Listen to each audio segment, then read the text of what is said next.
نماز میں صرف فرض پڑھے اور سنتیں نہ پڑھے، اس کا عمومی مفہوم تو یہ بنتا ہے کہ جیسے فجر کی نماز میں اس نے 2 فرض پڑھے لیکن 2 سنتیں چھوڑ دی، ظہر کی نماز میں 4 فرض پڑھے لیکن جو پہلے کی 4 سنتیں اور بعد کی 2 سنتیں وہ چھوڑ دی۔ اسی طرح مغرب میں اور عشاء میں، عصر کے اندر تو سنتیں مؤکدہ ہوتی نہیں، سنتیں ہیں لیکن سنتیں غیر مؤکدہ ہیں۔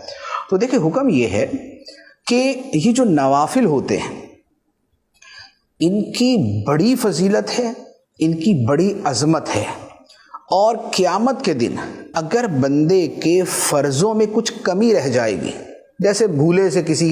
آدمی نے بے وضو نماز پڑھ لی تھی، اس کو نہیں پتہ چلا، یا ناقص انداز کے اندر اس نے فرض پڑھے تھے، تو اللہ تعالیٰ ان سنتوں اور نوافل کے ذریعے اس کے فرضوں کی کمی پوری فرمائے گا۔ تو انہیں متممات اور مکملات کہا جاتا ہے کہ یہ فرائض کی تکمیل کرنے والی ہیں، یہ ان کو پورا کرنے والے ہیں۔ تو لہٰذا یہ سنتیں اور نوافل یہ بڑے اہم ہیں اور ان کے بڑے فضائل ہیں۔ احادیث طیبہ کے اندر یہ جیسے مثال کے طور پہ فجر کی سنتیں، اس کے بارے میں تو یہاں تک فرمایا گیا ہے کہ اگرچہ دشمن کے گھوڑے تم پہ حملہ بھی کر دے تب بھی یہ سنتیں ادا کرو، فجر کی سنتیں۔ اور جو باقی سنتیں ہیں ان میں بھی اپنی اپنی ان کی فضیلتیں بیان کی گئی، اور نبی پاک صلی اللہ تعالیٰ علیہ وسلم کا وہ معمول تھی، حتیٰ کہ نبی پاک علیہ السلام سفر و حضر میں یہ سنتیں ادا فرماتے تھے۔ تو لہذا سنتیں اور نوافل ترک نہیں کرنے چاہیے۔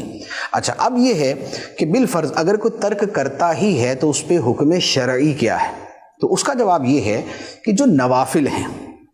یا جو سنتیں غیر مؤکدہ ہیں، اگر ان کو ترک کرتا ہے تو وہ گناہ گار نہیں ہے، ایک فضیلت کا عمل تھا اس نے چھوڑ دیا۔ لیکن اگر سنت مؤکدہ ترک کرتا ہے، سنت مؤکدہ کون سی ہیں؟ ظہر سے پہلے، فجر سے پہلے کی 2، ظہر سے پہلے کی 4 اور ظہر کے بعد کی 2، مغرب کے بعد کی 2 اور عشاء کے بعد کی 2۔ تو یہ سنتیں جو ہیں یہ سنت مؤکدہ ہیں۔ اور جمعے کے اندر یہ ہوتا ہے کہ جمعے سے پہلے کی 4 اور جمعے کے بعد کی 4 وہ سنت مؤکدہ۔ تو اب اگر جو سنت مؤکدہ کا تارک ہے تو اس کے بارے میں حکم یہ ہے کہ اگر وہ ایک آدھ مرتبہ کبھی کبھار چھوڑ دی تو اس پر گناہ نہیں ہے۔ ہاں، اس سے پوچھا جائے گا کہ کیوں چھوڑی، یعنی کہ اس سے پوچھ گچھ ہوگی، سرزنش ہوگی، لیکن اس پر گناہ نہیں ہے۔ لیکن اگر سنت مؤکدہ کے ترک کی عادت بنا لے کہ بار بار چھوڑتا ہے، بار بار چھوڑتا ہے، تو یہ جو سنت مؤکدہ کا ترک ہے یہ گناہ ہے، پھر اس پر گناہ ہوگا، اور پھر گناہ جو ہے وہ بہرحال عذاب کے مستحق ہونے کا سبب بنتا ہے۔ البتہ اس میں ایک اور صورت بھی ہے، وہ فقہاء کرام نے جو بیان فرمائی ہے وہ بڑی سخت صورت ہے۔ وہ یہ ہے کہ جو بندہ سنتیں یہ سمجھ کے چھوڑتا ہے کہ یار ان کی کیا اہمیت ہے،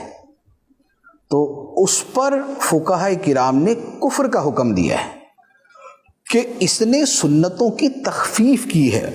توہین کی ہے،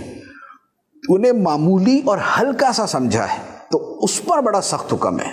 اب جو لوگ عادتاً سنت مؤکدہ ترک کرتے ہیں، نہ نفل پڑھنی، نہ سنت غیر مؤکدہ، نہ سنت مؤکدہ، اور بس فرض، تو جو بالکل ہی ایسا معمول بنا لے تو ان کے بارے میں بڑا اندیشہ ہے کہ کہیں یہی وہ ہلکے پن والا اور یہ اس طرح کا ان کے دل کے اندر معنی و مفہوم نہ ہو کہ جس کے اوپر اتنا سخت حکم لگتا ہے۔ تو لہذا سنت ترک نہیں کرنی چاہیے، بلکہ یہ جو 12 سنت مؤکدہ ہیں ان کو ادا کرنے پر جنت کی بشارت ہے، اور انہیں ترک کرنے پر شفاعت سے محرومی کی وعید ہے۔